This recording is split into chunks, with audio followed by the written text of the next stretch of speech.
On the back page of the Daily Nation, I start you off on that particular note where we are looking at electricity prices, and now MPs are set to debate the high cost of power today.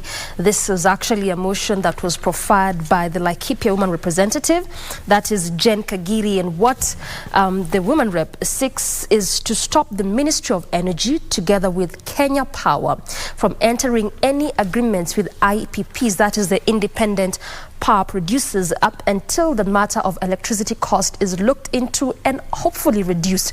And this also comes at a time where EPRA already okayed that request by Kenya Power to review electricity tariffs. And you can bear witness, since April of 1st, that has been the trend. You even note that they had sent a message to consumers that they will be recalibrating their systems, or better still, there will be a system downfall on the 1st of April. And this was just basically for that recalibrating of systems to sort of like shift the tariff. So there has been an increase in electricity prices.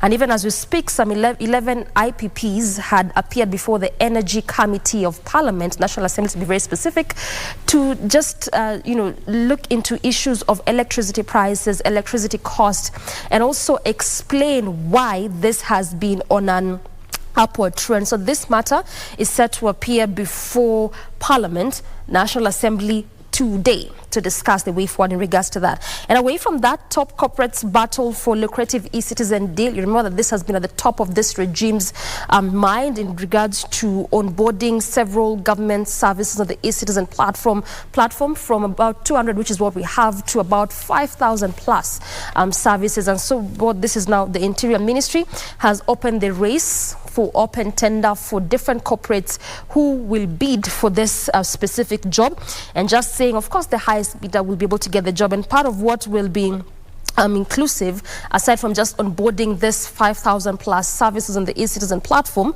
will also include sending reports to immigration services on funds collection and outages, and also software maintenance, backup and recovery of data will fall squarely on the contractor's lap. That will be part of the job description of whichever contractor from whichever contractor from whichever corporate divide will be able to get this job of onboarding the various services to the e-citizen platform. And also when it comes to issues of climate change, Green Climate Fund, a wonderful idea, but if only we could access it. This has remained the biggest question and the biggest issue by African countries.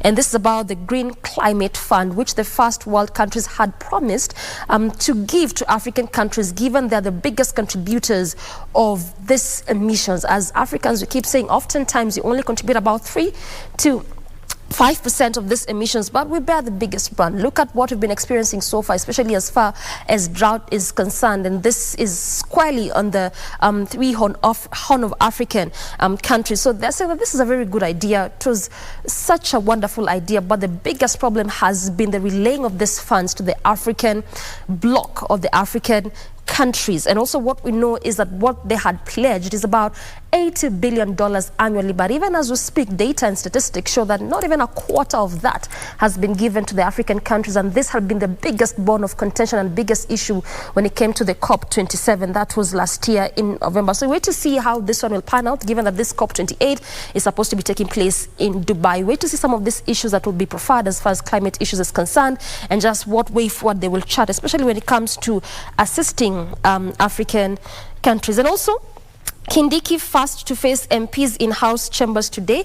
This was part of the 4 issues that featured in the memo of the president that he sent to the House Speakers of Parliament, both National Assembly and Senate late last year.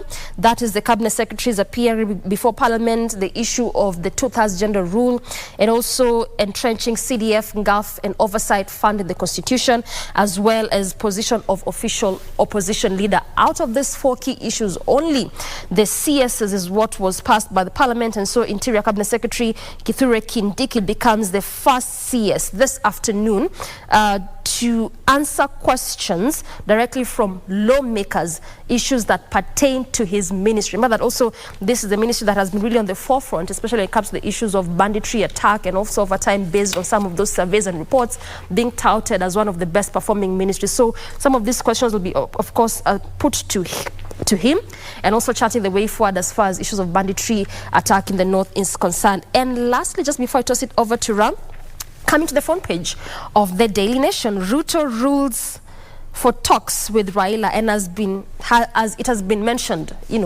over time, that indeed the 7-member team from each coalition has already been constituted. We're talking about 14 members in the committee, but the Ramal question has remained: what really will be the main key issues of determination? Will it be the 3 main issues that Azimio had proffered, the issues of cost of living, opening of the servers, and selection panel, or just as what Kenya Kwanza is proposing, matters to do with selection panel? And what remains of all these other issues that they had put forth, including restricting of Cherera form, and also matters to do with the resignation of those members that had jumped ship to the other side. Some of these issues that are just coming to the fore, and basically just trying to see what really will form center of this discussion. Also, what is being looked at is the kind of structure it will take. Yes, there are parliamentarians, but will it take place outside parliament, just as what Azimio had proposed, or will it take the structure of the National Accord as well, just as what they had proposed? Just what structure and format will this discussion or conversations take?